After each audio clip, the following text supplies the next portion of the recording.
Coach, how important was Vogel's 4-point play in the third quarter?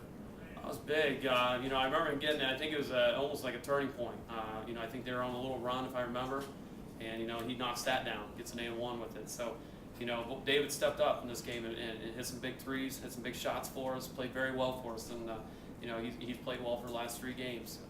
We hope that he can continue doing that and roll into tonight against a very tough Concordia team. He just stepped up. He hit the shot.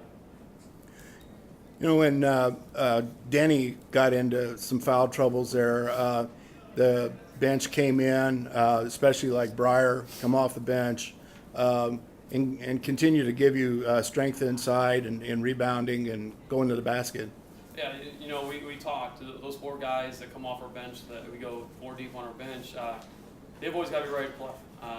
This time it was Breyer. It was Breyer's turn to go out there, and he played very well, continued to play well for us, and so he stayed in the game. When we get on a little roll like that, and when we get to lead, with Denny and Harnish for the most part sitting on the bench the whole second quarter, the kids out there who are playing are doing something right.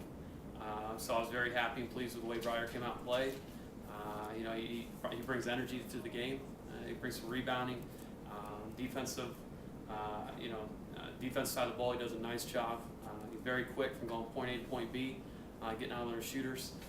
So it was very good for him, and I think he played there at the end of the game as well, here and there.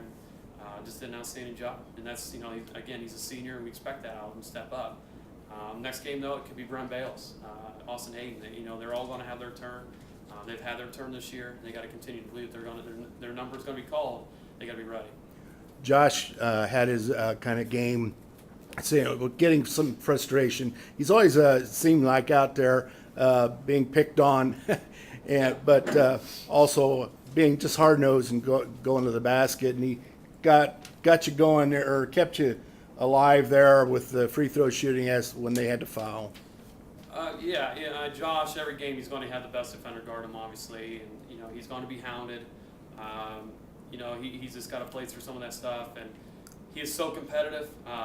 We understand Josh. We understand Josh, how he is, who he is as a person. He's a great kid, obviously. But he expects so much. When he shoots the ball, he expects it to go in. It doesn't matter where he shoots it from. His expectations are very high. It doesn't matter if it's this sport, another sport, or whatever he does in life. He expects himself to do very well. And when you see the frustration, it's not because of he's getting down his teammates. He has high expectations of himself, of his teammates, of this team, to keep doing good things and keep playing hard. And he has always stepped up to hit some big shots for us from game 1 that he's played back as a sophomore all the way to now. And he got on a little roll there. I believe in the third quarter he hit that 3. Again, momentum switched over to us.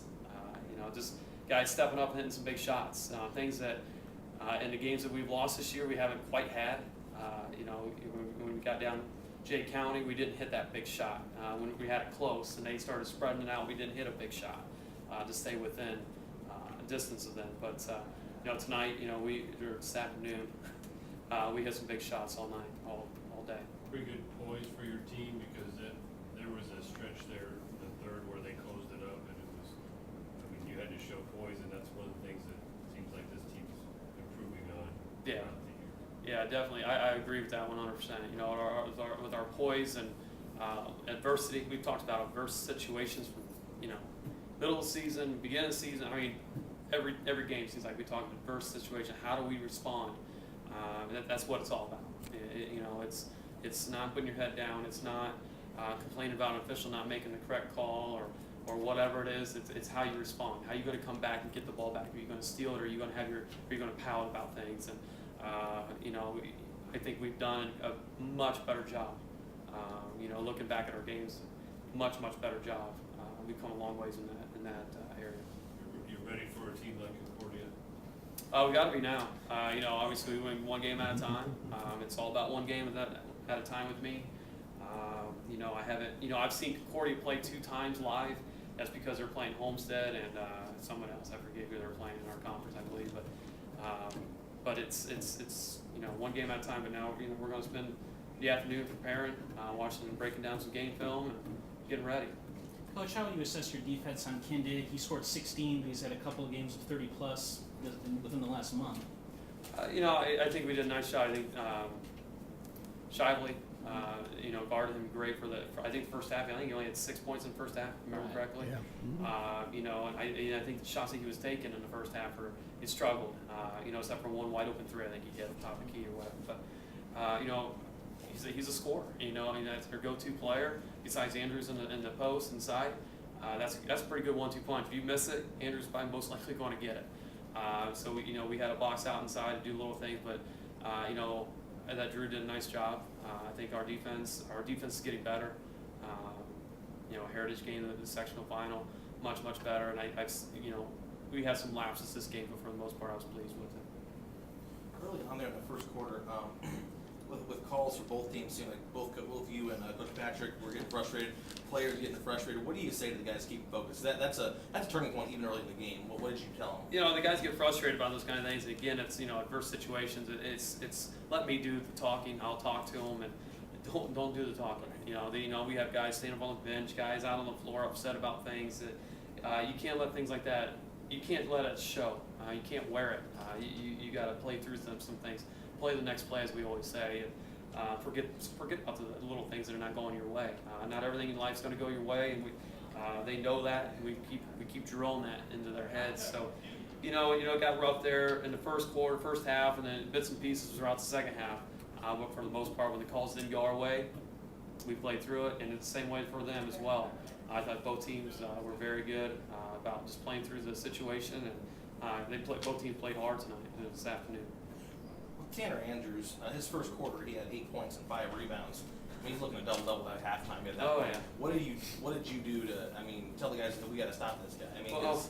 Obviously to key on him more, but key on him more. We use our guards. We got to look at the other guys who are not scoring as much on the perimeter, and we got to use that helper to come down and be on his right side, because that's where he wants to go. He wants to go right, and that's a strong suit at least. And we got to have guys there make it more difficult for him to go to the place where he wants to go, and be more physical with him. Even put him on the free throw line if we need to. Make him shoot some of those free throws. And I was very pleased with our guys getting down there to help, making them pass out of the post, making the perimeter guys shoot, try and score out there. Number 10, Thatcher. He missed some shots that he normally has hit, that I've seen hit. And every time he shot, I was holding my breath. Please don't go in. Because he had a wide open look a couple times. It's like, well, we've got to take our chances. Got to go somewhere. And so, we decided to go and help in the post because he was killing us.